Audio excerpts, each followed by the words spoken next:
হাইকোর্টের গায়ে বন্দুক রেখে নির্বাচন স্থগিত করতে চেয়েছেন। পিছনের টেবিলে এখন নেগোসিয়েশন করছে। ছাত্র ছাত্রী, বিশ্ববিদ্যালয়ের প্রশাসন সবাইকে তো তারা বিভাজিত করে ফেলছে তাদের বলের ভিতরে।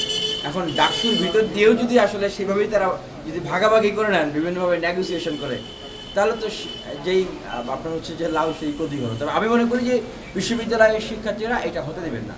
অবশ্যই বিশ্ববিদ্যালয়ের শিক্ষার্থীরা বিগত সময়ে যেই বন্ধুরা তাদের সাথে ছিলেন, পাশে ছিলেন, সেই ফেস্টিভ্যালের চরম দুঃসময়ে অভ্যুত্থান এবং অভ্যুত্থান পরবর্তী সময়েও যেই বন্ধুরা তাদের পাশে ছিলেন, সাথে ছিলেন, তাদের অধিকার নিয়ে কথা বলেছেন, আমি মনে করি যাদের প্রতি তারা ভরসা রাখতে পারেন, যারা বিতর্কিত না, তারাই এই নির্বাচনের ভিতর দিয়ে তাদেরকেই আসলে তাদের প্রকৃত বন্ধুদেরকেই আসলে তারা নির্বাচিত করে। দেখেন, বিশ্ববিদ্যালয় প্রশাসন তো এই নির্বাচনটা দিচ্ছিলেনই না, এটা তো মানে আটকিয়ে রাখা হয়েছিল, ভিতর থেকে প্রভাব বলাগুলো আটকিয়ে রেখেছে।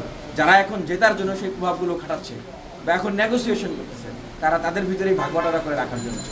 তো নির্বাচনটা আসলো কিভাবে? 11 মাসে তো নির্বাচন হয়ে শেষ হয়ে যেত। নির্বাচনটা আমরা অধিকার সচেতন, রাজনৈতিক সচেতন ঢাকা বিশ্ববিদ্যালয়ের শিক্ষার্থীরা আন্দোলন করে নিয়ে এসেছি।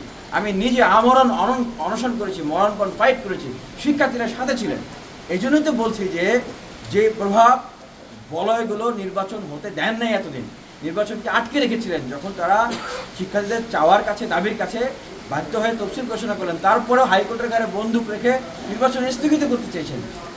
এখন তারা সেই প্রভাব কাটাচ্ছে নির্বাচনে জেতার জন্য। সর্বশেষ এসে তারা এখন মানে পিছনের টেবিলে এখন নেগোসিয়েশন করছে যে আসেন আমরা ভাগ বাটোয়ারা করে নিয়ে নিই। আমরা মনে করছি যে আসলে এই কনসার্নসগুলো শিক্ষার্থীদেরকে জানানো দরকার। শিক্ষার্থীরা জানলে শিক্ষার্থীরা সচেতন হবে। এবং ঢাকা বিশ্ববিদ্যালয়ের শিক্ষার্থীরা বাংলাদেশের সবচেয়ে অধিকার সচেতন রাজনৈতিক তরুণ তরুণী, সবচেয়ে রাজনৈতিক সচেতন তারা তরুণ তরুণী। তারা কোনটা ঠিক কোনটা বেঠিক এগুলো তাদের কাছে সঠিক তথ্যগুলো আমরা যদি দিতে পারি, তারা যদি সঠিক তথ্যগুলো পান, অবশ্যই তারা সঠিক সিদ্ধান্ত নিতে পারবে। দেশে দেশে সবার সাথে দ্য নিউজ।